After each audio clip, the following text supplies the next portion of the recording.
quit, you can just, SMS your friend, like, I'm going through this, how I can do it, or I need your help. So yes, so it's helpful from different ways, not only, at personal level and at professional level. The stories out of the Sudan generally, for the layman, usually what they hear is crisis or famine or drought or whatever the case may be. You offer a different narrative of the Sudan. And I want to ask you, when you think about the challenges facing your country, what is it that you hope for the future of Sudan? And what role would you like to play in that future? I do agree with you. I think that many people, they just, hear like about the negative stuff in Sudan. But actually in Sudan, you can find like, some people who are doing a really very good job, especially, for the young people of Sudan. They are trying their best to change the narratives. And women in Sudan now, they are doing very well. You can find like engineers, lawyers, scientists, every discipline, you can find women. And it's a good point that we need like to work more on reflecting the positive side. And for me, as a young leader from Sudan, of course, I hope for a united, peaceful, prosperous, Sudan. Because for me, Sudan is rich. Sudan has all what it takes to be a leading country. We have the natural resources, we have the people, we have everything. But we lack, of course, leadership and management. And I think this is where we, as young leaders, we can play a major role.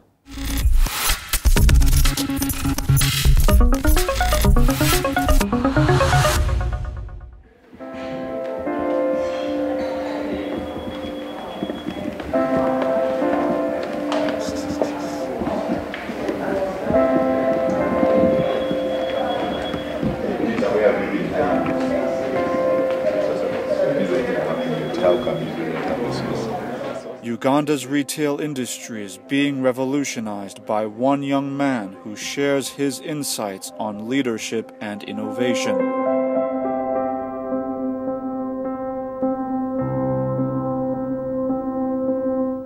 Present with us on the program is a young tech entrepreneur, a retailer, and a leader from Uganda. Julius, you're very welcome to the program. Yes, thank you very much. Humbled and privileged to join you. One of the major advances in the African continent today has been the ICT revolution. For a long time, the perception has been, and in most cases, the reality has been that African countries have been behind in terms of facilities, infrastructure, etc. And we've seen information and communication technology in some ways bridge the gap. As a young leader in this field, can you talk a little bit about what you have seen in terms of the impact of ICT on the youths and also on the communities across Uganda? With that, I think let me use myself as an example. I'm going to tell you a story about my startup. Majority of the middle-income people, but those are mostly our target customers, do face this problem of too much traffic jam, lack of where to park when they go for wherever they are going to shop, and sometimes they don't even know where they are going to find specific products that they need. So it hits me, what if I offer it as a service to people, in return they pay me?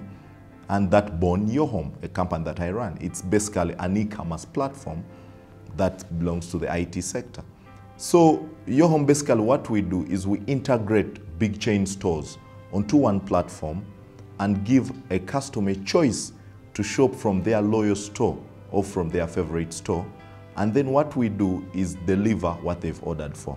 Now, the beauty about it, we sell to them these products with no markup on. It's the exact shelf price. And we will charge them a handling and delivery fee. And when these people make their orders and then we deliver to them, like I've mentioned to you, we do charge them handling and delivery fee. Now, that's what's able to pay us as the young people who are working in Your Home. We earn a decent living. That enables us to cater for our bills. And then, because I told you it's twofold now, the other part, it's helping someone who's out there frustrated with their work, with whatever they are doing, they're unable to get particular products. Now this service gives them that what they need. It covers all that, takes away that frustration. So people like us who are selling convenience, at the end of the day, are simplifying the lifestyles of the people. So I think that's what ICT, that's the way it's helping to help the people, not only in my community, but across the continent. You know, I had the opportunity to attend a panel discussion, and you were taking part in that particular discussion. And there was a point you made which I hope that you can now elaborate on, because I found it very interesting. You were talking about WhatsApp, and you mentioned that WhatsApp, being an American invention, if you will, was being driven from a place. It has a source, and it's driven from that place. But then innovations across the African continent, we might be patronizing other innovations from abroad, but are we patronizing locally? Can you talk a little bit about that idea? For us, the young innovators or the innovators across the entire continent, we are lacking support. The support needs to come from you and me. If I do have an innovation, or if you have an innovation, or if you have a business, anything that you're doing, I need to be the first person to support you. Now, the reason why I used WhatsApp as an example was because across the continent, we have very many messaging applications. But the reason why they've not been, you would ask your question, why are they not being embraced? Because they lack support. I picked an example of M-Pesa in Kenya. M-Pesa has become so successful because of the support it has got from the Kenyan people and mostly from the policymakers. Now that's the Kenyan government. At the time that people now think M-Pesa, it's an innovation of Safaricom. So if you do have any innovation, you need support from your own people to embrace it, to understand you and support you across board, regardless of the challenges that you meet along the way. Because it's okay and good to fail, but we have to learn from our failures. So if you do not support me to prove my concept, if I'm to use my startup as an example, Your Home, the more the people have used the platform, the more it has helped us to make it better. Certainly, as a citizen of Uganda, you are not ignorant of the challenges facing the common man there. Can you speak a little bit about what you've seen in Uganda in terms of the leadership challenges, and what you believe young Ugandans can bring to the table in terms of reversing whatever negative trends have manifested over time in Uganda? There is this popular question amongst Ugandans and people who are interested in Uganda, for example, that what are you young people doing to change the leadership in your country? But there is an underlying question that's always unanswered and not really sieved. It's how prepared are you as a young person to be the next leader? So as long as we answer that question, then we shall be able to have the right leaders. Because most young people, most of those that I've interacted with, are good at criticizing our leaders, cutting across board. But oftentimes, they're not even willing to get into the ring, to pull up their sleeves and getting the work done. What am I trying to mean by this? They are good at talking about these issues, and they are very smart, by the way. They would really articulate all these issues, but they're not offering themselves to be the leaders. So to me, I think that's my concern. Let me for a moment play the role of contrarian, because some people would suggest that, at least in some parts of the continent, that there are people who are ambitious, not just ambitious, but people who are willing, people who are equipped and ready, but then find themselves oppressed, find themselves limited by institutional and cultural and socio-political structures that don't enable them to break into the positions of authority that will enable them to effect the change they seek to bring.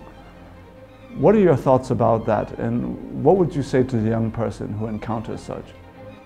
Still in the fellowship, on the final day, the presidential summit, that's when the president is coming in. I'm seated in the room, and as privileged enough, by the way, I was on the third row, on the platform where President Obama was going to address us. President Obama walks into the room, everyone stands up, they keep on cheering him, and I did not stand up. I was just overwhelmed. They started singing a happy birthday to him. I did not sing. I was so blown away because I couldn't imagine myself sitting just a few steps away from the strongest man, most powerful man, it's not the strongest man, most powerful man in the world. I'm in the same room with him, and he's going to address me for the next 1.5 hours. That moment right there proved to me there is no ceiling to my ambitions. I can be anything that I put my mind and efforts to. There is no excuse for a young man to feel underprivileged. By you allowing that in your mindset, that you're underprivileged to these opportunities, you've already limited yourself. Look at Obama's story, where he comes from. How he goes out of the US to live with his mom and stepdad. Then he comes back, he focuses on his education. He wants to transform his communities in Chicago. You know, it shows you he had no limit to himself. He could achieve anything. And in our times, by the way, we are living in great times, he becomes the first black president of the United States of America. And myself, from Uganda, Kampala, I go and I'm able to meet him at no cost on my own. That's what proved to me that all these limitations are self-created.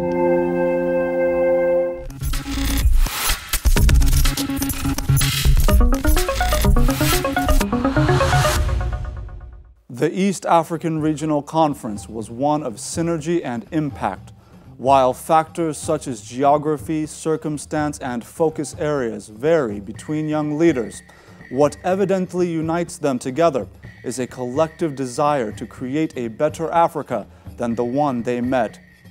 Next week on the program, it will be our privilege to introduce you to Lois Auta, one of Nigeria's most renowned young leaders and a disability advocate of international repute. You do not want to miss the insights and activities of this brilliant young Nigerian. My name is Ajuri Ngelale. Until next time, lead where you are, and followers will find you.